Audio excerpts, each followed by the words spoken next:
The sun rises over the rugged borderlands where a lone helicopter cuts through the morning. Sky Captain Allison Wright isn't just any border patrol pilot. She's a decorated combat veteran with 3 tours in Afghanistan and a silver star that stays, locked in her bedside drawer. But the Sombra Oscura Cartel doesn't know this when they mark her for elimination after she disrupts their human trafficking operation. They see only a woman, an easy target to eliminate. What follows is the story of how one of Mexico's most feared criminal organizations learned a deadly lesson.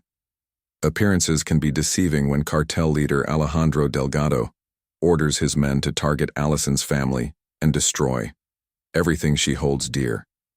He has no idea he's awakened. A sleeping warrior using skills honed in combat zones across the world, Allison transforms from prey to predator as the cartel's attacks escalate from threats to violence. They discover too late exactly who they're dealing with, a tactical genius who refuses to back down even when outnumbered and outgunned. Some wars aren't fought in distant countries, but right at home. And some of the deadliest warriors wear civilian uniforms before we jump back in. Tell us where you're tuning in from, and if this story touches you, make sure you're subscribed because tomorrow I've saved something extra special for you. The morning sun glinted off the rotors of the Border Patrol helicopter as Captain Allison Wright guided it skillfully over the winding path of the Rio Grande. Below, the landscape stretched in shades of tan and green. Beautiful yet unforgiving, her eyes, hidden behind aviator sunglasses, constantly scanned the terrain with practice. Precision adjusting her headset, Allison spoke into the microphone, her voice calm and professional. Sierra 64 Tabasi, completing my eastern sector sweep. Nothing unusual to report. Clear skies, calm. Morning, heading back for refuel. Copy. That Sierra 64. The dispatcher responded. Weather front moving in from the south. ETA 90 minutes. Recommend expediting your return. Allison checked her fuel gauge and made a quick calculation. 6 years with Border Patrol after 12 in the military had taught her to always have contingencies. Roger. That I'll make one final pass over sector 7 first, right out. She banked the helicopter, gently flying low enough to spot footprints but high enough to maintain tactical advantage. The radio crackled to life again. Sierra 64.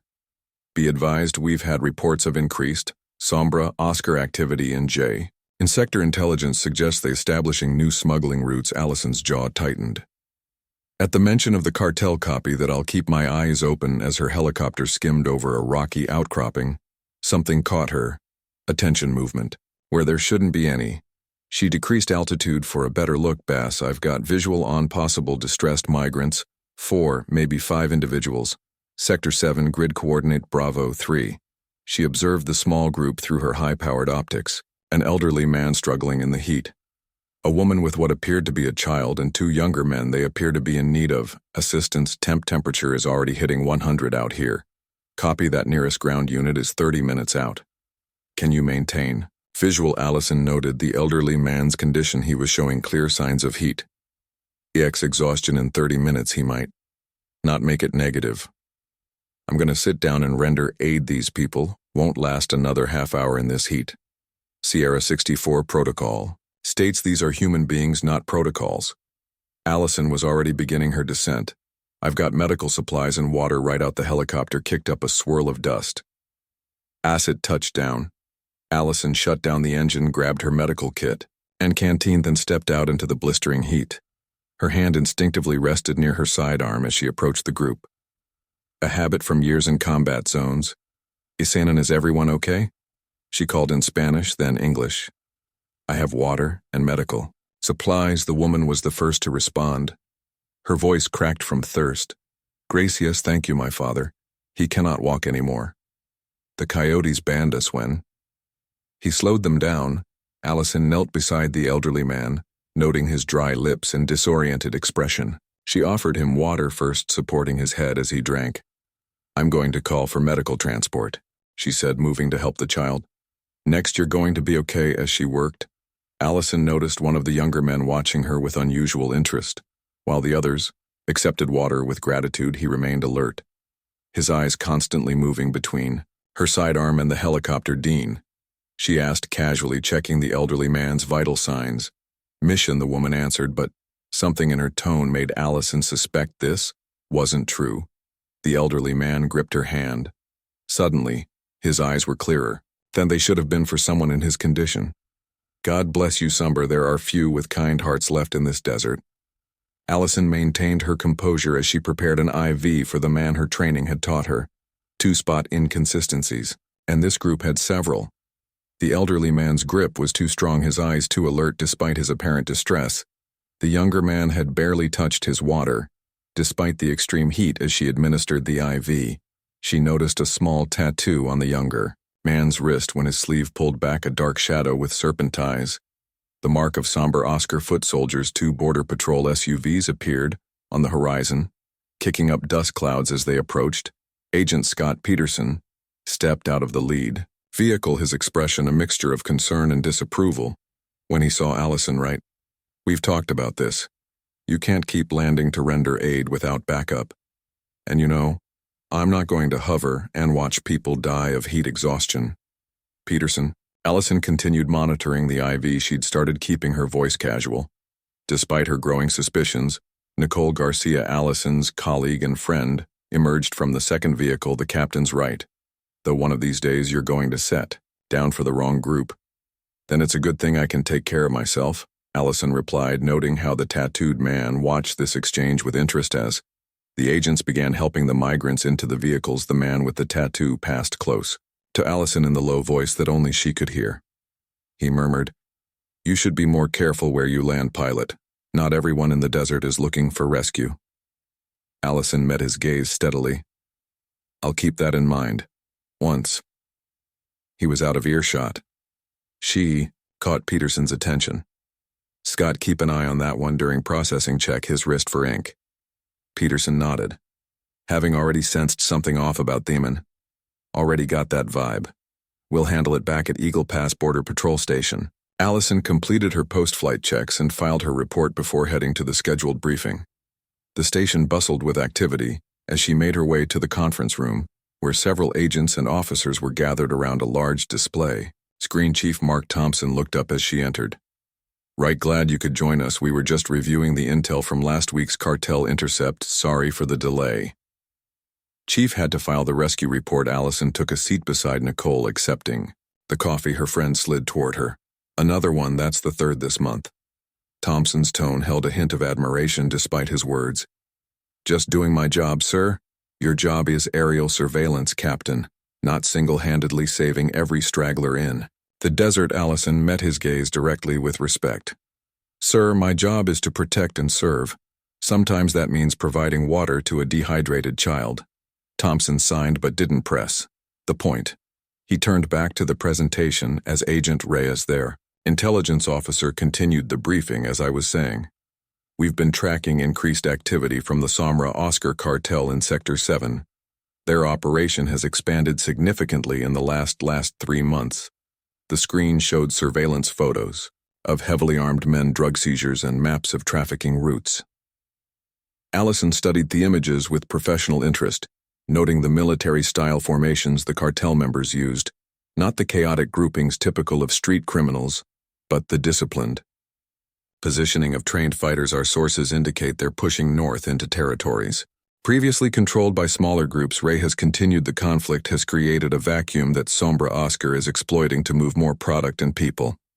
Peterson entered the room, then moving directly to Chief Thompson, he spoke in a low voice. But in the quiet room his words carried. "Sir, that man right flag today?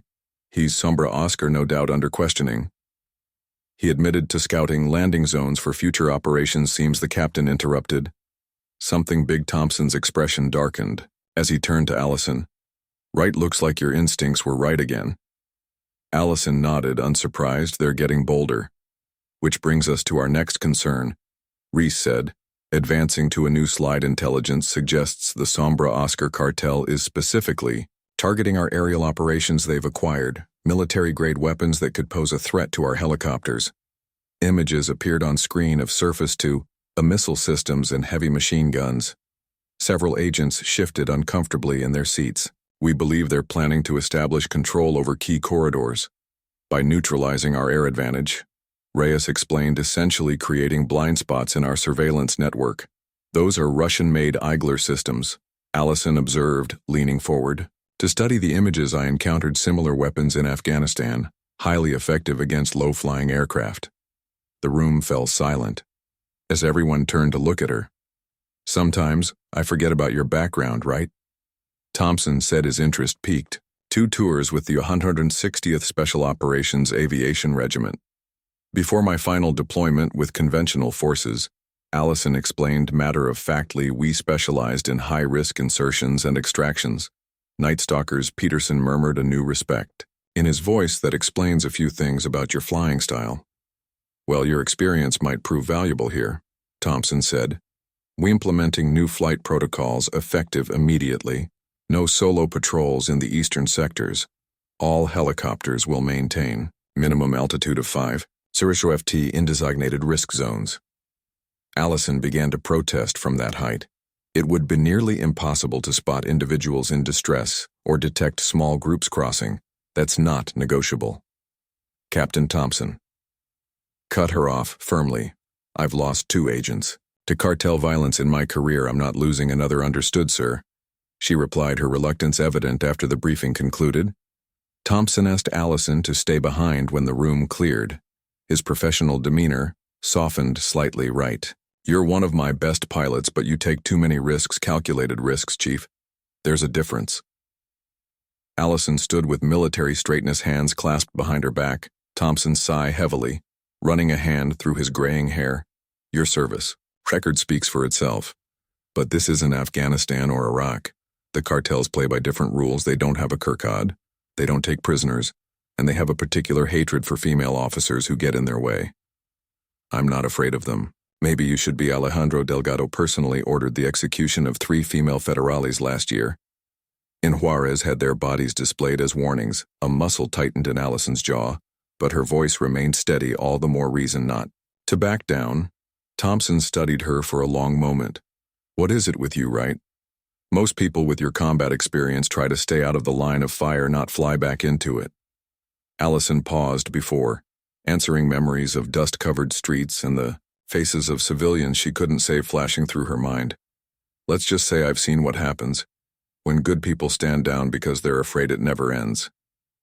"Well," Thompson nodded slowly, understanding something fundamental about her character. "Just follow the new protocols, that's all I ask. I'll do my best, sir." The sun was setting as Allison drove to her small ranch-style home outside Malin. The events of the day weighed on her mind. The Sombra Oscura threat was evolving, becoming more sophisticated, and now they were specifically targeting air patrols. She pulled into her driveway, noticing lights already on inside. Her younger sister Megan's car was parked out front.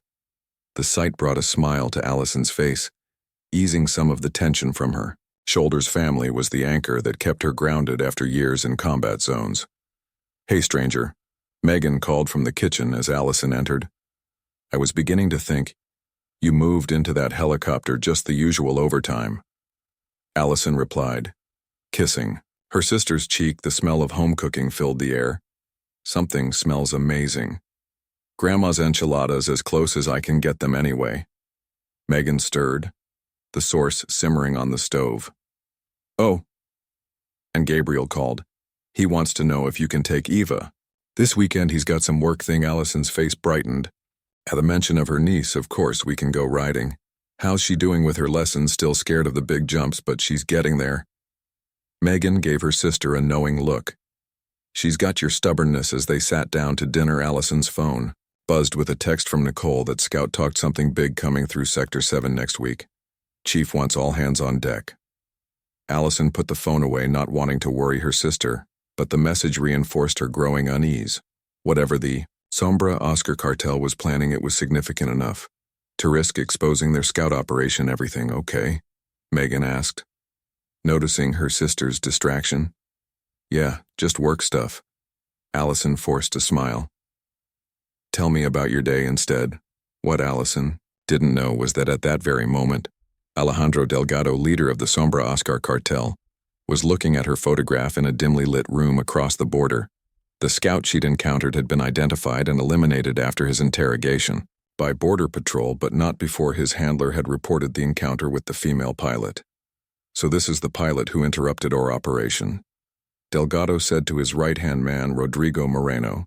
The cartel leader studied the image. A Border Patrol ID photo showing Allison in uniform, her expression serious and professional. Just a woman pilot. Moreno replied dismissively. One bullet solves this problem. Delgado tapped the photograph with one manicured fingernail. No first. We understand our enemies. Then we destroy them. He looked up at his lieutenant. Find out everything about her family, friends, weaknesses. Then we send a message that ensures no one interferes with our operation again. Moreno nodded. Taking the photograph. What about the shipment? Proceeds as planned, but now we'd an insurance policy. Delgado's smile held no warmth. By the time we're finished, this border sector will be ours, and anyone who stands in our way will understand the consequence of defiance. Telling and preparing this story took us a lot of time, so if you are enjoying it, subscribe to our channel, it means a lot. Us now back to the story. The following morning, Allison arrived at Eagle Park Station to find an unusual level of activity. Agents moved with heightened urgency and additional security personnel stood at entry points. She badged through security and headed directly to Chief Thompson's office, where she found him in conversation with two unfamiliar men in suits. Right, come in. Thompson gestured. This is Special Agent Carson from FBI Border Security Task Force and Agent Delgado from EA. Allison shook their hands. Noting their serious expressions, Gentleman Captain Wright. Carson nodded. Your name came up in our briefing this morning. Thompson pointed. To the chair across from his desk, have a seat. Wright, what I'm about to share doesn't leave this room once the door closed. Thompson activated a security screen on his computer. The individual you identified yesterday was more significant than we initially thought. Christian Vargas wasn't just any cartel soldier. He was personally tasked by Alejandro Delgado to scout helicopter landing zones for this. The screen showed satellite images of a compound just south of the border, multiple vehicles surrounded what appeared to be a landing strip under construction. This was taken 3 days ago, DEA agent Delgado explained. We believe Sombra Oscura is preparing for a major delivery based on the infrastructure. We're looking at something that requires aerial transport. What are we thinking? Drugs, weapons.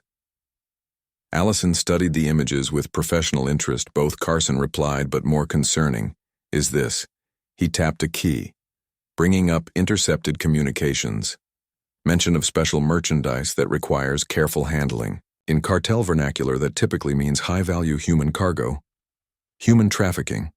Allison concluded specifically someone important enough to warrant this level of preparation. Thompson nodded grimly. We believe they're bringing in a high-ranking cartel figure through this corridor. Someone who can't risk regular border crossings or commercial flights. And my landing near their scouts yesterday spooked them. Allison said, connecting the dots precisely. Carson confirmed your unexpected appearance caused them to accelerate their timeline. We've intercepted communications, placing their operation within the next 72 hours, rather than next week as originally planned. Thompson handed Allison a folder stamped classified. This was intercepted last night from a known Sombra Oscura communication channel. Inside was a grainy print out of Allison stepping out of her helicopter during yesterday's encounter with Spanish. Text beneath it, La Encuentra. Ilima the pilot, find her, eliminate her. Allison translated quietly, her expression unchanging. This is a direct threat, Thompson said bluntly. Sombra Oscura has marked you. I'm grounding you, effective immediately, Chief. It's not negotiable, right? But he continued before she could protest further. The FBI has a proposition that keeps you in the game while keeping you safe. Carson leaned forward. Captain, we need to know what's coming through that landing strip. We're setting up surveillance, but we need someone who understands aerial operations from a tactical perspective. Someone who can help identify potential flight paths, landing requirements, blind spots. You want me as a consultant. Allison concluded, we need your expertise, Carson. A firm just not in the air where you're exposed. Allison considered the satellite images. Again, they're building in a valley that shields them from radar on both sides of the border. Smart, but it limits their approach vectors. She pointed to the terrain features. Given the prevailing winds this time of year, they'll have to come in from the southeast. Following this ridgeline to stay below radar, the agents exchanged impressed glances. That's exactly the kind of insight we need, Carson said. We're establishing a forward command post here. He indicated a location on the map, Several miles from the compound, but with line of sight to the landing strip. We'd like you there when the operation goes down. I'm in, Allison replied without hesitation.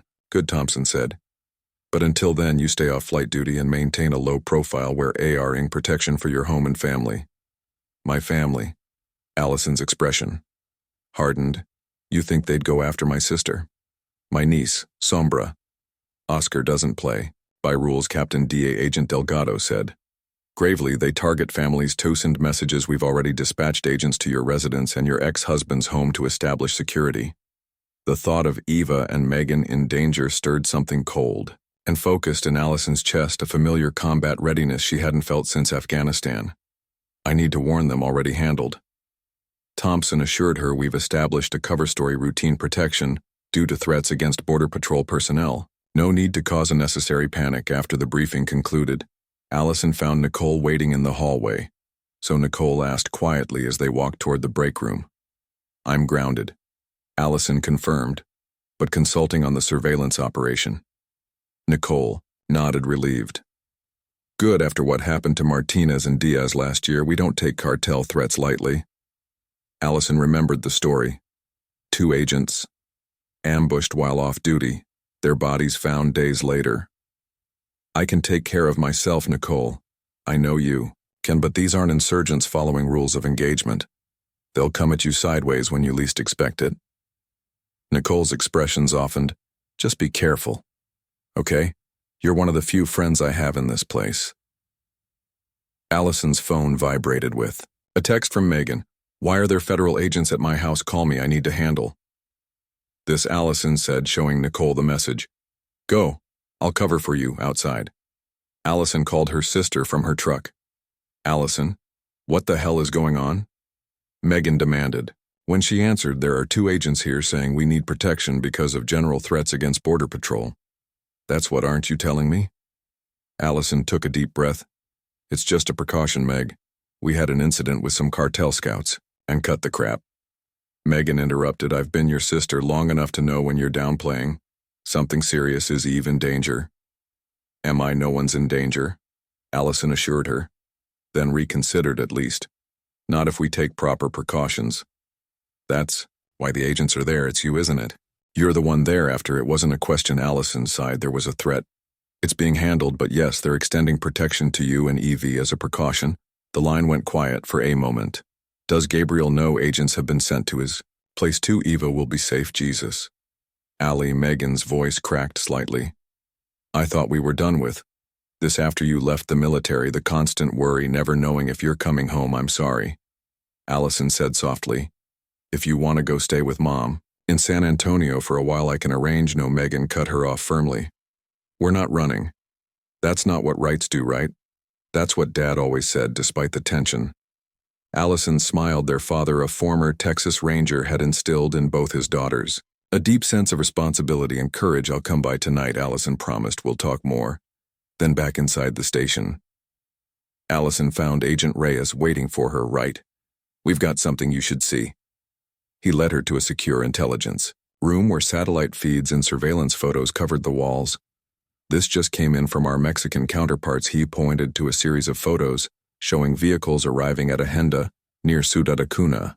This is Alejandro Delgado's compound. Notice anything unusual about these arrivals? Allison studied the images. Military transport vehicles, not cartel typical exactly. And this man reared, pointed to a figure being escorted into the hacienda. Is Colonel Victor Santa Maria, former head of Mexico's counter-narcotics division, now mysteriously retired and living very well for someone on a military pension. Corruption. We believe he's the special. Merchandise being brought across Santa Maria has names, dates, operational details of every major counter-cartel operation for the past decade if he's working with Sombra Oscura. Now they'd have intelligence on every law enforcement operation on both sides of the border. Allison finished. No wonder. They're being so careful with transport, and no wonder they want to eliminate anyone who might jeopardize the operation. Reyes gave her a meaningful look. They're not just eliminating a witness, right? They're protecting Agami, changing intelligence asset. The stakes had just risen dramatically. This wasn't just about drugs or money. It was about compromising the entire border security apparatus. When do we move on the surveillance operation? Allison asked. Tonight we're establishing the forward post under cover of darkness. Carson wants you there at 2100 hours, full tactical gear. Allison nodded, her mind already shifting into operational planning mode. The same mindset that had kept her alive through 3 combat tours as she left the intelligence room. Her phone buzzed with an unknown number. Against protocol, she answered. Right, Captain Allison. Right? The male voice spoke with a slight Spanish accent. I believe we have a mutual interest to discuss. Allison tensed, signaling to a nearby tech to trace the call. Who am I speaking with? Someone who admires your service record. Afghanistan, Iraq, very impressive. The Night Stalkers are analyte unit. Ice formed in Allison's stomach. Those details weren't public information. What do you want? Merely tougher advice, Captain. Some matters are beyond your concern. The events of the coming days, for instance. Stand down, take some leave. Enjoy time with your niece Eva. I hear she's quite the horse rider already. The threat was unmistakable. Allison's voice remained steady, even as rage built inside her. If you or anyone associated with you comes within a mile of my family, what I did to insurgents in Kandahar will seem merciful by comparison. A soft chuckle came through the line. So the rumors of your combat exploits are true. Fascinating. Perhaps we are more alike than you realize. Captain, we are nothing alike. No, we both serve causes greater than ourselves. We both understand that victory requires sacrifice. The only difference is that I recognize the reality of our situation. The border is a fiction, the flow of goods and people inevitable. You're on the wrong side of history, Captain. If you're trying to appeal to my sense of pragmatism, you've miscalculated. Allison replied coldly. I've seen what your organization does to the vulnerable, to children, a necessary cost of business. The voice replied dismissively. But it could be minimized with cooperation from certain officials like yourself. Are you trying to bribe me or threaten me? Either way, the answer is no. The caller sighed. I had hoped for reasonableness. Remember, when what happens next occurs, that you chose this path. The line went dead. Allison looked up to see the tech shaking his head. Note enough time for a trace. Within minutes, she was in Thompson's office with Carson and Delgado, relaying the conversation. They've done their homework. Carson noted grimly. Military records, family details. They're sending a message. We can get to you anywhere. They mentioned my niece by name. Allison said, her voice tight with controlled anger. This just became personal. All the more reason to keep you off the front lines. Thompson insisted. With respect, sir, that's exactly where I need to be. They're expecting me to hide, to run. That gives them power. This isn't about power, right? It's about keeping you alive. It's about stopping Santa Maria from crossing. Allison counted about preventing Sombra or Oscar from gaining intelligence that could compromise every operation along the border. My safety is secondary to that. Carson studied her thoughtfully. What are you suggesting, Captain? Use me. Let them think I'm still on active flight duty. Let them focus on me while your team moves into position for the surveillance operation. Absolutely not. Thompson objected. I won't use one of my officers as bait. You're not using me. Allison insisted. I'm volunteering, and I'm not suggesting we actually put me in the air. Just make it appear that way in the systems they might have access to. Carson and Delgado exchanged glances. It could work. Delgado admitted. If they're busy tracking right, they might miss our surveillance team moving into position. It's too risky, Thompson maintained with proper precautions. It's a calculated risk.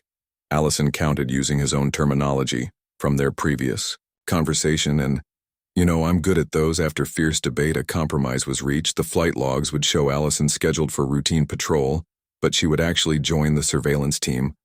Undercover, meanwhile. Security around her family would be doubled. As evening approached, Allison returned home to pack and check on Megan.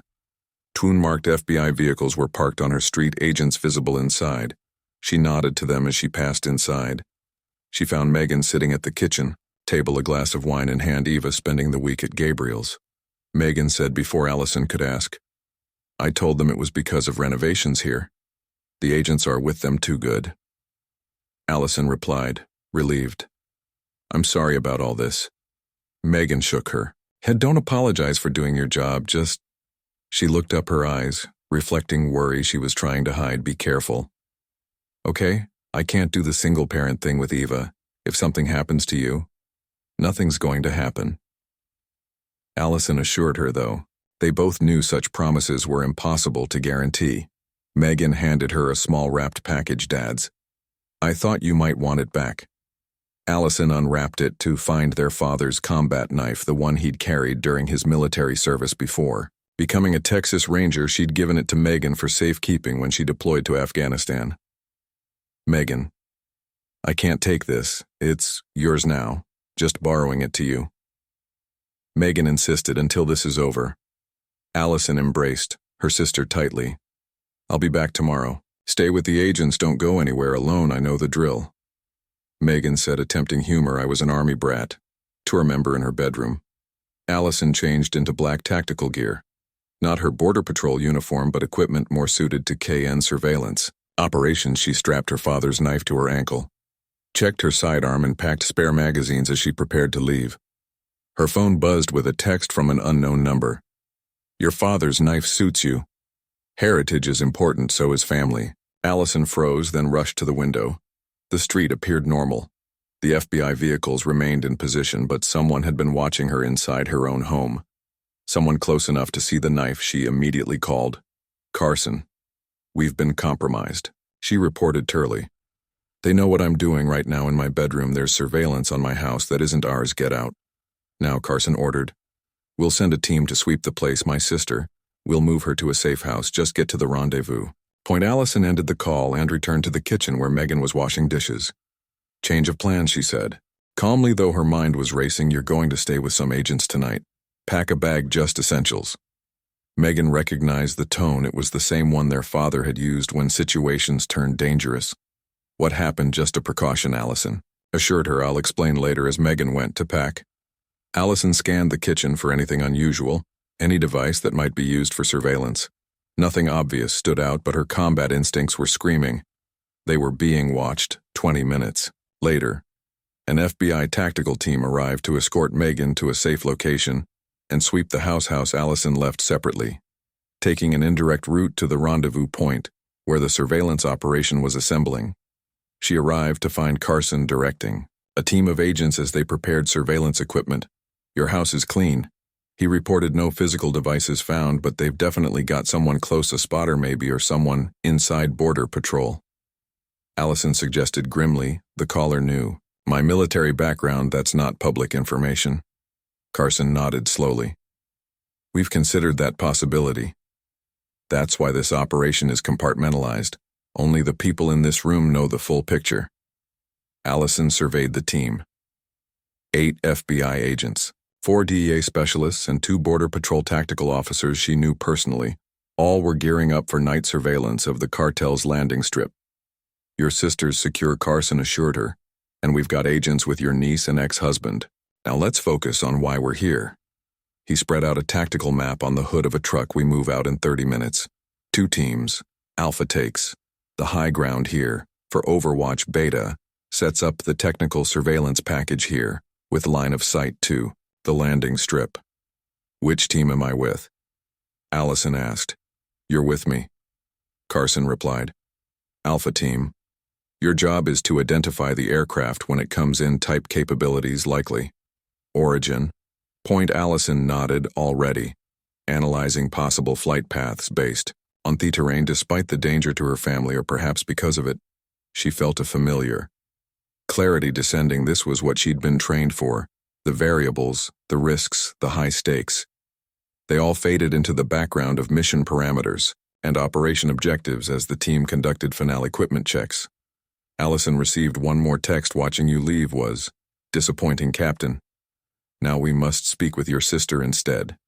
Her blood turned to ice before she could respond. Carson appeared at her side. "We need to move out everything." "Okay," Allison showed him the message. His expression hardened. "It's a mind game, right? Your sister is secure. I just confirmed it. They're trying to throw you off balance. What if they found her?" "What if?" Focus. Carson cut her off firmly. "That's what they want, you distracted, emotional, making mistakes. Your sister has 4 agents with her at a location known only to me and the SAC. She's safe."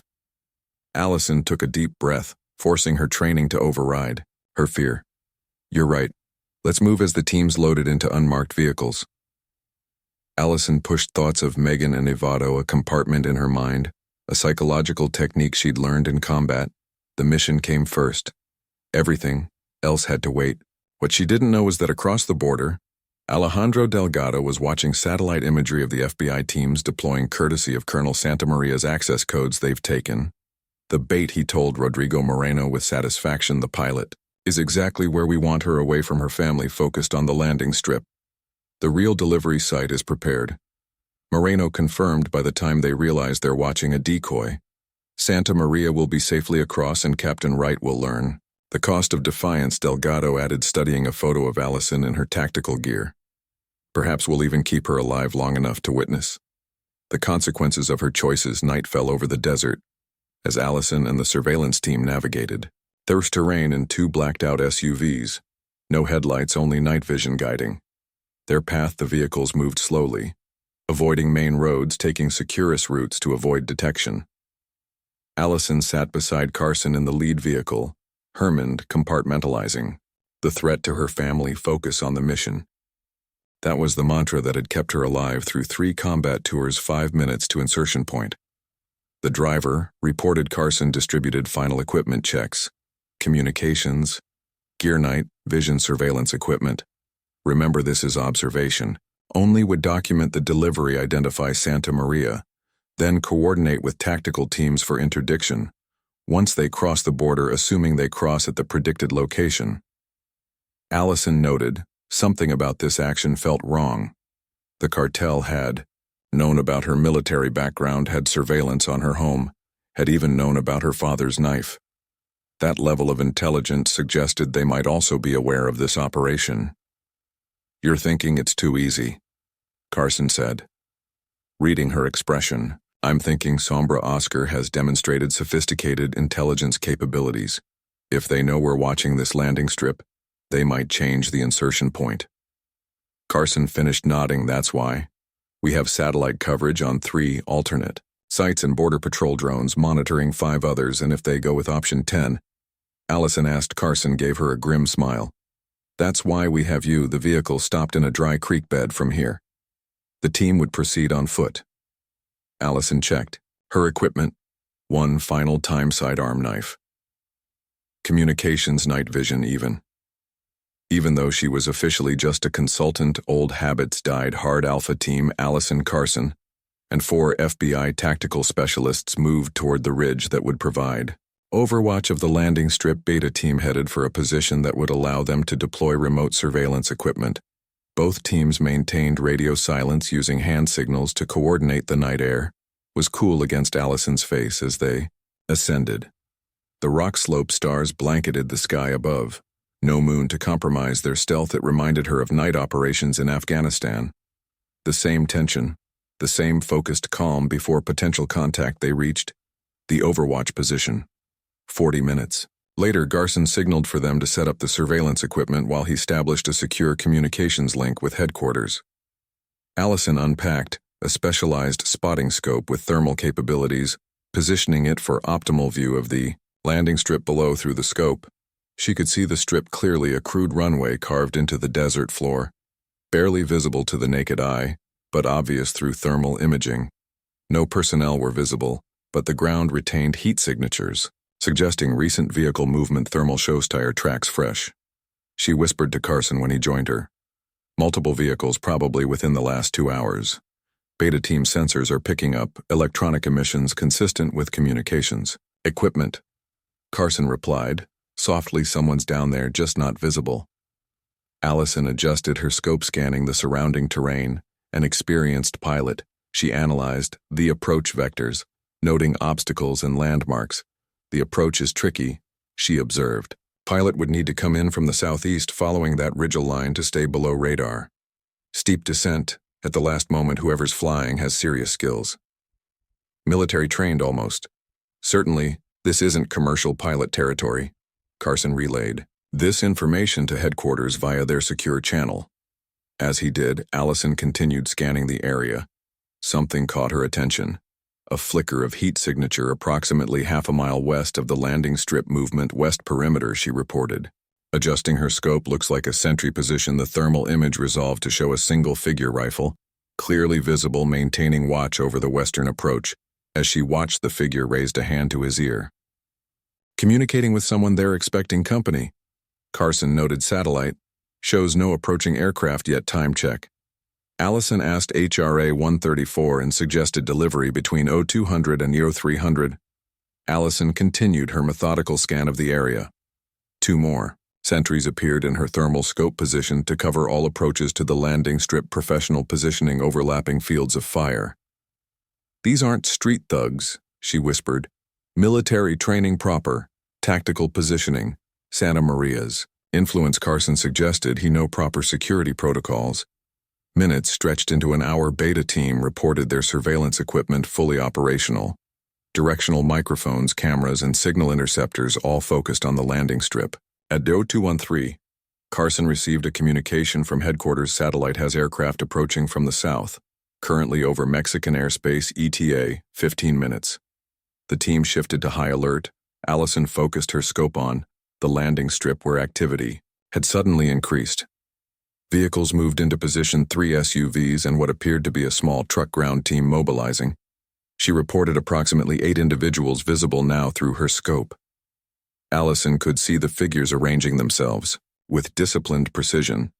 2 men checked the landing strip itself, verifying it was clear of obstacles. Others established defensive positions around the perimeter, receiving aircraft communications. Beta team reported through the secure channel. Spanish language encrypted, but were getting fragments. Tension mounted as they waited. In the distance, Allison could now hear it. The faint thump of helicopter rotors, approaching helicopter, not fixed wing.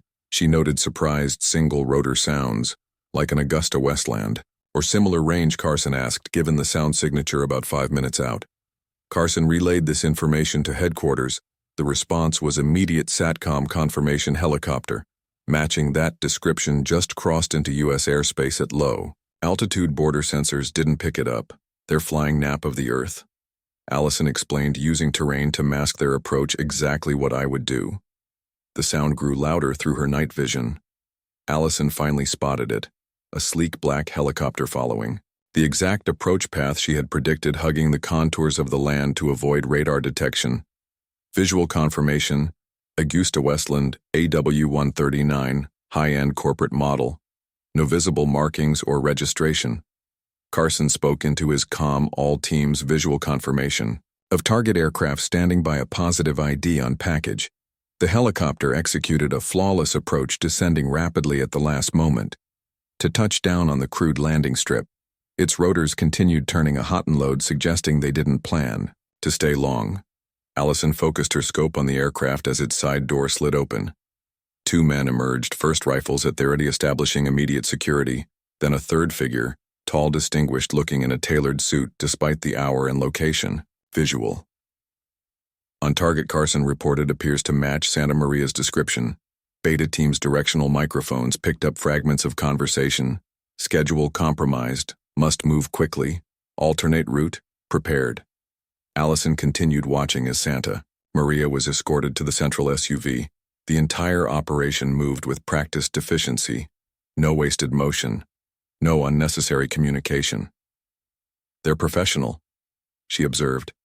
This isn't their first time doing this. Suddenly, one of the men on the ground looked directly toward their position on the ridge through her scope. Allison could see him raise a device to his eye. We've been made, she warned. Thermal detection equipment. Carson immediately got on the comm. All teams. Possible compromise. Prepare. For his words were cut short by the crack of a high-powered rifle. The round struck the rocks inches from Allison's position, ending fragments flying. Sniper, take cover, she shouted, pulling Carson down behind the rocky outcropping. More shots followed. Precise and methodical targeting their known positions below the helicopter's engines. Increased power, preparing for immediate departure. They're extracting, Allison reported as she drew her sidearm. This was a yup. Carson was already calling for backup. On the secure channel, all units. We are taking fire at the observation post. Target is attempting to extract. Request immediate air support and tactical response. Negative on air support, came the reply. All available units responding to incident at secondary location. No assets available. For your position, what secondary location? Carson demanded report of cartel incursion near Falcon Lake. Multiple border patrol and local law enforcement responding to shots fired and possible hostage situation. Allison felt her blood turn cold. Falcon Lake is 10 minutes from my sister's safe house. This is a diversion. The pieces clicked into place with terrible clarity. The landing strip. Santa Maria's arrival.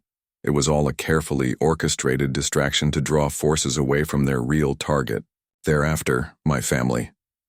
Allison said, her voice tight with controlled fear. The whole operation is a feint. More sniper rounds impacted around them, keeping them pinned down. Below, Santa Maria had boarded the SUV, which was now speeding away from the landing. Strip. The helicopter lifted off, banking sharply to provide covering fire from door gunners. We need to move. Allison urged, calculating his escape routes in her head. They've got us fixed in position. Carson nodded grimly. Beta team covering fire. Alpha team fall back to extraction.